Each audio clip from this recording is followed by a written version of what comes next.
अगर आप MBBS abroad का सोच रहे हो और अगर रशिया जाने का सोच रहे हो तो इस वीडियो को एंड तक ज़रूर देखिएगा।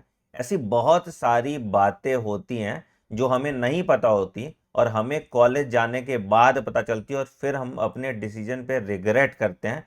तो आई होप इस वीडियो देखने के बाद वो रिग्रेट आपके मन से मिट जाएगा और आप एक इन्फॉर्म्ड डिसीजन ले पाएंगे रशिया जाने से पहले। आज की वीडियो में हम डिटेल में बात करेंगे कैसा है एमबीबीएस इन रशिया, क्या ये वर्थ है जो प्राइस पॉइंट पे है। तीसरा, क्या एनएमसी गाइडलाइन को ये कंप्लाई करते हैं और आप इंडिया वापस आ सकते हैं। और चौथा, क्या चीजें आपको ध्यान में रखनी है अगर आप रशिया से एमबीबीएस करने जा रहे हो तो इन सब पे हम बहुत डिटेल में चर्चा करने वाले हैं, तो इस वीडियो को एंड तक जरूर देखिएगा। बट वीडियो शुरू करने से पहले एक इंपॉर्टेंट अनाउंसमेंट है बच्चे। अगर आप एमबीबीएस अब्रॉड सीख कर रहे हैं, एमबीबीएस अब्रॉड जाना चाह रहे हैं और किसी भी कॉलेज जाना चाह रहे हैं, तो मेरी टीम की हेल्पलाइन नंबर है 9007002666 या एक गूगल फॉर्म नीचे दिया हुआ है जहां पे आप मेरी टीम से बात कर सकते हैं और उनका अनबायस्ड ओपिनियन ले सकते हैं about the college that you are going. तो कम से कम आप गुमराह नहीं होंगे अपनी एमबीबीएस अब्रॉड की जर्नी में। तो कहीं भी एडमिशन लेने से पहले इस नंबर पे कॉल करके वेरीफाई जरूर कर लेना कि आप सही जगह जा रहे हो या नहीं। चलिए वीडियो की शुरुआत करते हैं। सबसे पहले बात करते हैं कि रशिया में कैसा लाइफस्टाइल है। पहले लाइफस्टाइल वगैरह की बात करते हैं तो रशिया का आपको पता है कैपिटल सिटी जो है बेटा ये मॉस्को है। ठीक है, रशिया बहुत ही समृद्ध कंट्री है, very very good country it is. ठीक है, लोग भी बहुत अच्छे हैं। ठीक है, और इंडिया फ्रेंडली कंट्री भी है, यहां पे कोई दिक्कत नहीं। ठीक है, दो रशिया में वॉर चल रहा है बट उस वॉर का नो इम्पैक्ट ऑन रशिया। मैं रशिया गया था जनवरी में भी। ठीक है, कोई भी इंपैक्ट ऑफ वॉर आपको रशिया के शहरों पे देखने को नहीं मिलेगा। ठीक है, अच्छा, हर साल इंडिया से सबसे ज्यादा बच्चे रशिया जाते हैं, लगभग 5,000 to 6,000 स्टूडेंट्स, इससे ज्यादा ही बच्चे रशिया जाते हैं एमबीबीएस परस्यू करने के लिए। ठीक है, रशिया में जितनी भी यूनिवर्सिटीज हैं ये सारी की सारी गवर्नमेंट यूनिवर्सिटी हैं। प्राइवेट यूनिवर्सिटीज बहुत कम या ना के बराबर है रशिया में। और रशिया में गवर्नमेंट यूनिवर्सिटी के साथ आपको गवर्नमेंट हॉस्टल भी मिलता है कुछ यूनिवर्सिटीज में, जो कि बहुत सस्ता होता है। इसलिए ओवरऑल बजट जो होता है रशिया का वो अप्रोक्सीमेटली 30 से 35 लाख का बन पाता है। ठीक है,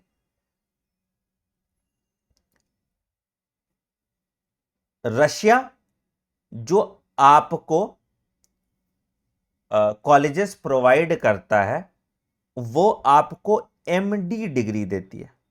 ठीक है, which is equivalent to MBBS in India. ठीक है, अब आते हैं सवाल पे कि सबसे पहला सवाल कि क्या ये एनएमसी गाइडलाइन को फॉलो करता है। जवाब है नहीं, doesn't follow NMC guideline as of now. ठीक है, और सिर्फ रशिया ही नहीं, आप जो भी ऐसे कंट्रीज हैं जो सोवियत यूनियन का पार्ट थे जैसे उज्बेकिस्तान, कजाकिस्तान, किर्गिस्तान, कोई भी एनएमसी गाइडलाइन को कंप्लाई नहीं करता। कैसे नहीं करता मैं वो आपको समझाता हूं। तो डजेंट फॉलो एनएमसी गाइडलाइन। ठीक है, ये श्योर है बेटा, आज के दिन में ये एनएमसी गाइडलाइन फॉलो नहीं करता। ठीक है, अब आप कंफ्यूज हो गए कि सर कैसे नहीं करता, मैं वो आपको पूरा करिकुलम समझाऊंगा तो आपको क्लैरिटी समझ में आएगा। तो देखो रशिया में क्या होता है, 6 ईयर का कोर्स है सबसे पहला जो है, it is a 6 year course. ठीक है, and it is including internship, it is including internship. मतलब इंटर्नशिप सेपरेट से नहीं होता। इंडिया क्या मांगता है, इंडिया बोलता है भैया हमको चाहिए 54 मंथ का कोर्स और उसके बाद 12 मंथ का इंटर्नशिप। तो चलो ठीक है, क्या करता है रशिया के कॉलेजेस एक इंटर्नशिप सर्टिफिकेट दे देते हैं कि हाँ ठीक है, 1 साल का इंटर्नशिप का हम सर्टिफिकेट दे देते हैं, जिससे चलो कोई बात नहीं, ग्रे एरिया है, बट काम चल जाना चाहिए। इसको अगर हम चैलेंज करेंगे तो एनएमसी इसको मान लेगा, ठीक है। तो ये वाला नॉर्म्स तो चलो कोई बात नहीं, ये हम काम चला लेंगे, ठीक है। 6 साल के बाद रशिया में एक एग्जाम देते हो आप, गॉज एग्जाम, GOZZ, ठीक है। कहीं कहीं कुछ और भी स्पेलिंग लिखा रहता है, S भी लिखा रहता है, Z भी लिखा रहता है, ठीक है। गॉज एग्जाम आप देते हैं, ठीक है। ये गॉज एग्जाम लाइसेंसिंग एग्जाम होता है, जिससे बच्चे कंफ्यूज कर जाते हैं, क्योंकि मुझे बहुत सारे बच्चों का फोन है कि अरे सर मैं तो गॉज एग्जाम इंग्लिश में दे रहा हूं, लाइसेंसिंग एग्जाम है, इसको मैं इंग्लिश में दे रहा हूं। गॉज एग्जाम लाइसेंसिंग एग्जाम है, जैसे इंडिया का जो फाइनल ईयर MBBS का एग्जाम होता है, जो नेक्स्ट वन होने वाला था, ठीक है, वो इसका लाइसेंसिंग एग्जाम माना जाता। तो ये जो है ये टेक्निकली फाइनल ईयर एग्जाम है, और इससे आपको डिग्री मिलती है, ठीक है, और रजिस्ट्रेशन मिलता है, रजिस्ट्रेशन नंबर मिलता है, ठीक है। It is not license to practice, बहुत इंपॉर्टेंट चीज मैं क्लियरली बता रहा हूं, लाइसेंस टू प्रैक्टिस नहीं दे रहा है, ठीक है। दूसरा, इसके बाद आपको एक एग्जाम देना पड़ता है, जिस इज एक्रीडिएटिंग एग्जाम या एक्रीडिएशन एग्जाम, ठीक है। ये एग्जाम जो है बेटा, ये आप देते हो आफ्टर गॉज एग्जाम, ठीक है। और ये जो है ये रशियन लैंग्वेज में होती है, और इसी के बाद आपको लाइसेंस टू प्रैक्टिस मिलता है, इसी के बाद आपको लाइसेंस टू प्रैक्टिस मिलता है। तो प्रॉब्लम यह है कि पहला, क्या मैं रशियन लैंग्वेज में 6 साल में मुझे इतनी रशियन आ जाएगी कि जो कोर्स मैंने इंग्लिश में पढ़ा उसको लाइसेंस टू प्रैक्टिस एग्जाम में रशियन लैंग्वेज में पास कर पाऊंगा या नहीं, ठीक है। और दूसरा कि क्या एनएमसी इसी रजिस्ट्रेशन नंबर को मान लेगा? जवाब है वी डू नॉट नो, ठीक है। आज के दिन में यह सिनेरियो है, तो आप एक सब्सटैंशियल रिस्क ले रहे हैं कि आपको इंडिया वापस आने दिया जाएगा या नहीं। तो there is a risk involve. मैं बस चाहता था कि आप इस रिस्क को इवैल्यूएट करके ही एडमिशन लें। There is a risk involve. अगर कोई इसके अलावा कुछ भी आपको बोल रहा है कि ये अप्रूव्ड है या ये अप्रूव हो जाएगा, हो जा सकता है, कोई बात नहीं, ठीक है, बट आज के दिन में यही पैटर्न फॉलो होता है। और लोग इस एग्जाम से आपको कंफ्यूज करके बोलते हैं कि हाँ हाँ देखो लाइसेंसिंग एग्जाम इंग्लिश में हो रहा है, ये इंग्लिश में एग्जाम होता है, ठीक है, but this is not the licensing exam, ठीक है। लाइसेंसिंग एग्जाम जो होता है वो एक्रीडिएशन एग्जाम होता है, जो लाइसेंस टू प्रैक्टिस देता है। तो please be very clear about that, ठीक है। तो there is a risk involve. देखो, वेरी हाई प्रोबेबिलिटी कि ये फिक्स हो जाएगा। कैसे होगा? क्योंकि इतने सारे बच्चे जाते हैं, ठीक है। तो इंडिया जब तुम आओगे तो हमें केस वेस करना पड़ेगा कि भैया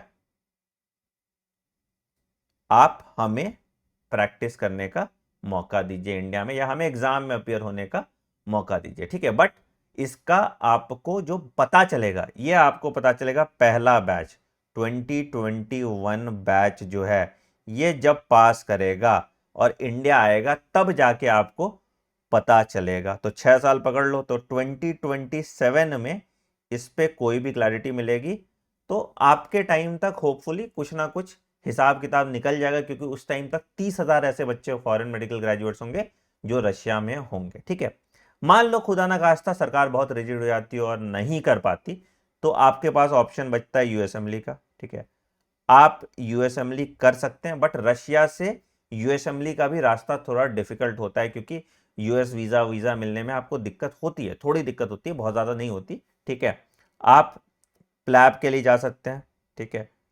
आप एएमसी के लिए जा सकते हैं, आप डीएचए के लिए जा सकते हैं, या लैंग्वेज एग्जाम देके आप इटली और जर्मनी के लिए ऑप्शन ऑप्ट कर सकते हैं। But you will have to evaluate your option कि अगर मैं यूएसएमएलई के लिए जा रहा हूं, ठीक है, अगर मुझे यूएसएमएलई ही करना है, तो आपको रशिया नहीं करना चाहिए, आपको चले जाना चाहिए जॉर्जिया या सर्बिया।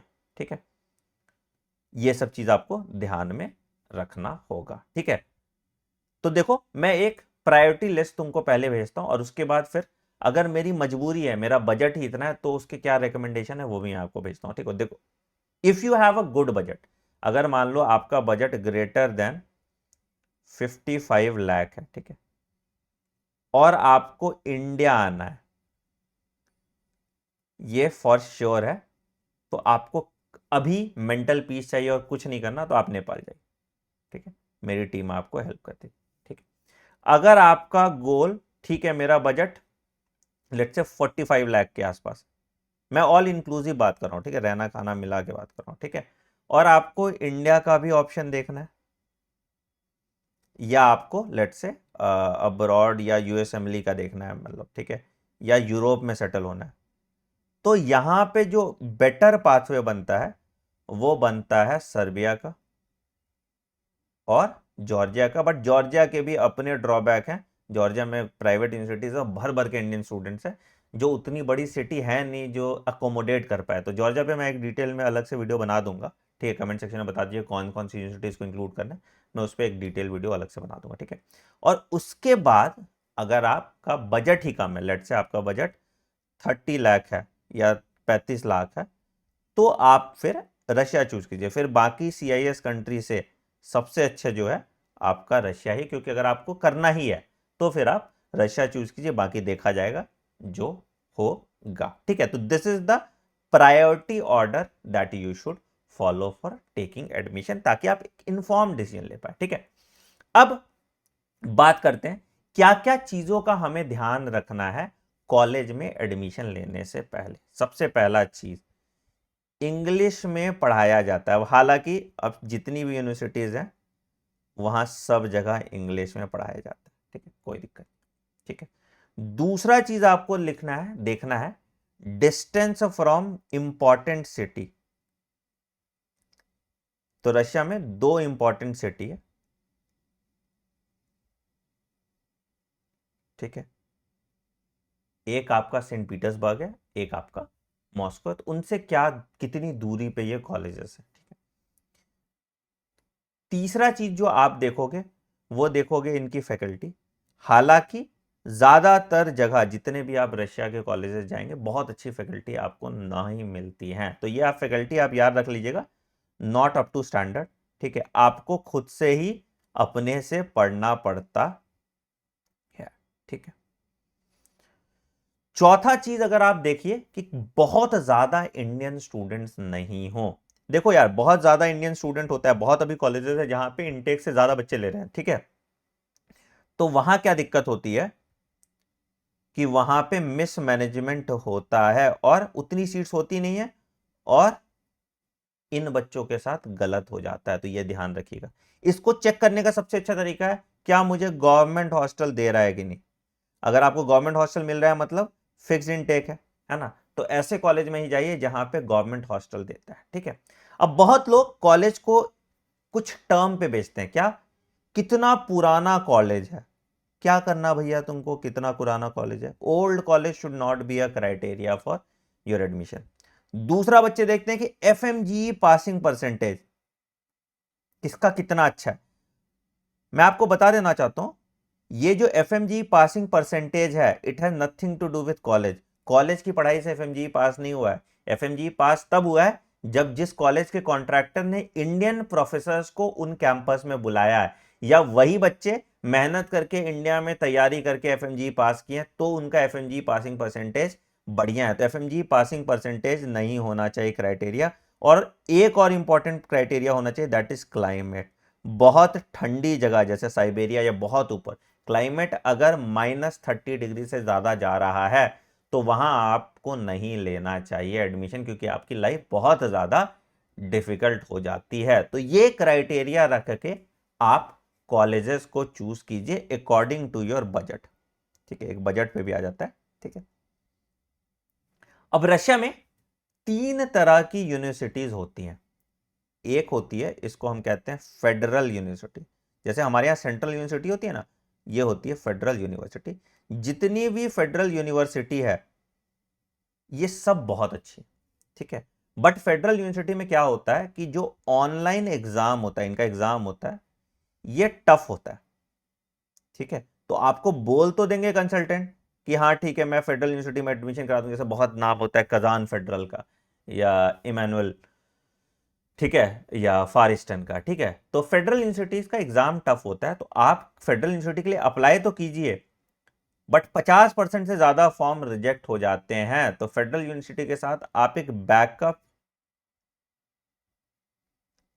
ऑप्शन रखिए, which is the state University, ठीक है। फेडरल यूनिवर्सिटी के साथ एक स्टेट यूनिवर्सिटी का बैकअप रख लीजिए, जहां पे ऑनलाइन एग्जाम कंपैरेटिवली इजी होता है, ठीक है। अब तुम बोलोगे सर आप कुछ कॉलेज रेकमेंड कर दो, और मैं कुछ कॉलेज की लिस्ट मैंने आपके लिए बनाई थी बेस्ड ऑन योर बजट, ठीक है। उसके बेसिस पे मैं क्यों मैंने वो लिस्ट बनाई थी वो चूज करके आपको बता देता हूं। बाकी हेल्पलाइन नंबर दिया ही, आप हेल्पलाइन नंबर पे कॉल करके बच्चों से मतलब मेरे एम्प्लॉयज से बात करके अपनी डाउट को क्लियर करा सकते हैं। तो यूनिवर्सिटीज मैंने कुछ जो आपको रेकमेंड किया था, एक है Yaroslav the Wise Veliky Novgorod State University, ठीक है। ये यूनिवर्सिटी हम ही लोग अपने अंडर में चलाते हैं, ठीक है।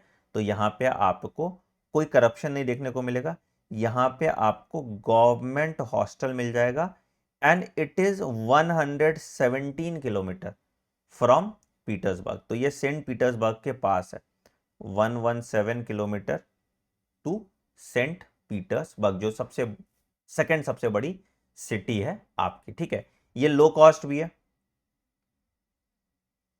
और इसका बजट अंडर 30 लाख रुपीस तुम्हारा हो जाता है। जब मैं 30 लाख बोल रहा हूं तो कोई और हिडन कॉस्ट नहीं बता रहा हूं, ठीक है। तो अंडर 30 लाख रुपीस हो जाता है। और यहां पे क्या है, अभी भीड़ नहीं है ना, ये अभी रिसेंटली स्टैब्लिश हुआ है, इंग्लिश में पढ़ाया जाता है, तो यहाँ पे भी भीड़ नहीं है, तो आप पे ज्यादा ध्यान दिया जाएगा, आपको ज्यादा अच्छी सर्विसेज मिलेंगी। तो अगर तुम्हारा कम बजट है तो आप यहां पे ज्वाइन कर सकते हैं, ठीक है। दूसरा, north western state medical university है सेंट पीटर्सबर्ग में, ये भी बहुत अच्छी यूनिवर्सिटी है, बट इसका थोड़ा बजट ज्यादा जाएगा, 35 प्लस इसका बजट जाएगा, ठीक है। यहां पे भी आपको गवर्नमेंट यूनिवर्सिटी मिलने के चांसेस, अगर आप पहले एडमिशन ले लेते हैं, ठीक है। अगर नहीं मिल रहा आपको गवर्नमेंट यूनिवर्सिटी तो आप यहां पे एडमिशन ना लें, क्योंकि फिर समझ में आ जाएगा आपको कि सीट इनटेक बढ़ गई है, ठीक है। तीसरा जो मुझे पर्सनली बहुत पसंद है, दैट इज द मेफी का कैंपस, ठीक है। मेफी के दो कैंपस हैं, एक मॉस्को है जो कि बहुत ज्यादा महंगा है, उसकी फीस लगभग 6.5 लाख से ऊपर है साल की, ठीक है। और उसी से मॉस्को से ही 85 किलोमीटर दूर, ये 85 किलोमीटर दूर है मॉस्को से, इसको हम ओबनिक्स कैंपस कहते हैं, ठीक है। ये कैंपस आपका कॉस्ट इफेक्टिव भी है, और यहां पे आपको गवर्नमेंट हॉस्टल भी मिल जाएगा। तो ये मेरा फर्स्ट रिकमेंडेशन होगा अगर तुमको एमबीबीएस रशिया से ही करना है तो, क्योंकि ये मॉस्को के बिल्कुल पास है, सरकारी हॉस्टल मिल जा रहा है, कॉलेज में फिक्स इनटेक है, और यहां पे कोई करप्शन नहीं होता, बहुत बढ़िया से इन्होंने सिस्टम मेंटेन करके रखा हुआ है, ठीक है। अगर तुमको फेडरल यूनिवर्सिटी ही जाना है और तुम्हारा बजट अच्छा है, ठीक है, फेडरल यूनिवर्सिटी महंगे होते हैं, ठीक है, अगर तुमको फेडरल यूनिवर्सिटी जाना है और तुम्हारा बजट अच्छा है तो फार ईस्टर्न फेडरल यूनिवर्सिटी आप जा सकते हैं। यहां पे आपके होने की प्रोबेबिलिटी ज्यादा है, क्योंकि कम लोग यहां अप्लाई करते हैं, क्योंकि ये थोड़ा दूर है ना, ये व्लादिवोस्टॉक में ईस्टर्न प्रोविंस में आता है, ठीक है। तो थोड़ा दूर है, बट आपको साल में 2 बार जाना होता है, तो आपके लिए उतना बड़ा इंपैक्ट नहीं क्रिएट करता। बट अगर आपको फेडरल यूनिवर्सिटी जाना है तो फार ईस्टर्न फेडरल यूनिवर्सिटी आप जा सकते हो, this is a good university. और बैकअप ऑप्शन में कि फेडरल यूनिवर्सिटी मान लो नहीं निकलता है तो पैसिफिक स्टेट मेडिकल यूनिवर्सिटी है, ये भी व्लादिवोस्टॉक में ही है, आप इसको एज अ बैकअप ऑप्शन लेके चल सकते हो, ठीक है। लास्ट ऑप्शन आपके पास जो है that is Yaroslavl state medical university, यहां पे they do not have government hostel, तो आपको प्राइवेट हॉस्टल में ही रहना पड़ेगा, तो उतना ज्यादा मैं रेकमेंड आपको नहीं करूंगा। बाकी जो बहुत ओवर मार्केटेड यूनिवर्सिटीज हैं जिनका नाम तुम खूब सुनोगे, ठीक है, वैसी यूनिवर्सिटीज में जाना अवॉइड कीजिएगा, क्योंकि मैं पिछले साल ट्वेर गया था, ट्वेर में इन्होंने 800 सीट्स का इनटेक किया था, और जो बच्चों का हाल था ना, तुम देखते तो तुम्हें रोना आ जाता। तो प्लीज ऐसे यूनिवर्सिटीज या ऐसे स्कैम से बचने की कोशिश कीजिएगा। अगर एकदम सस्ता बजट है, 20-25 लाख का बजट है, भाई आप इंडिया में बीडीएस कर लो, बट पता नहीं ऐसी जगह मत चले जाना जहां से वापस ना आ पाओ, ना तुम्हारा लाइफ अच्छा रहे और 6 साल तुम बर्बाद करके वहीं रह जा रहे हो। वैसा कोई भी काम मत कीजिएगा। और एक और चीज, एमबीबीएस अब्रॉड करने के लिए अगर आप 30 लाख अफोर्ड नहीं कर सकते तो लोन लेके एमबीबीएस अब्रॉड कभी भी मत कीजिएगा। ये भी मैसेज जनहित में जारी है बच्चों, ठीक है। तो मैंने फिर से आपको एक बार समझा देता हूं, अगर आपका बजट का कंस्ट्रेंट नहीं है तो आप चूज कर लीजिए फार ईस्टर्न फेडरल यूनिवर्सिटी और मेफी का मॉस्को या ओबनिस कैंपस, ये प्रायोरिटी 1 रखिए, ठीक है। अगर आपको एकदम लो कॉस्ट बजट में चाहिए तो आप चले जाइए Yaroslav the Wise Veliky Novgorod State University, ठीक है। इस तरह दोनों में आप डिसाइड कर लीजिए कि आपको कौन सी यूनिवर्सिटी में जाना है and take the inform choice. यहां पे आपको मेरी और मेरी टीम का पूरा सपोर्ट रहेगा, तो तुम्हें किसी तरह की करप्शन वाली दिक्कतें या पूरे 6 साल तक आपके साथ ये एनएमसी वाली लड़ाई भी मैं लड़ने की कोशिश करूंगा। बट मैं चाहता था कि आप इंफॉर्म्ड रहें एडमिशन लेने से पहले। कुछ और क्वेरीज हैं रशिया के बारे में तो आप हमारे हेल्पलाइन नंबर 9007002666 पे रीच आउट करके मेरी टीम से कनेक्ट कर सकते हैं, या नीचे एक गूगल फॉर्म दिया, अगर लाइन बिजी आ रहा है तो उस गूगल फॉर्म को भी भर सकते हैं। Thank you.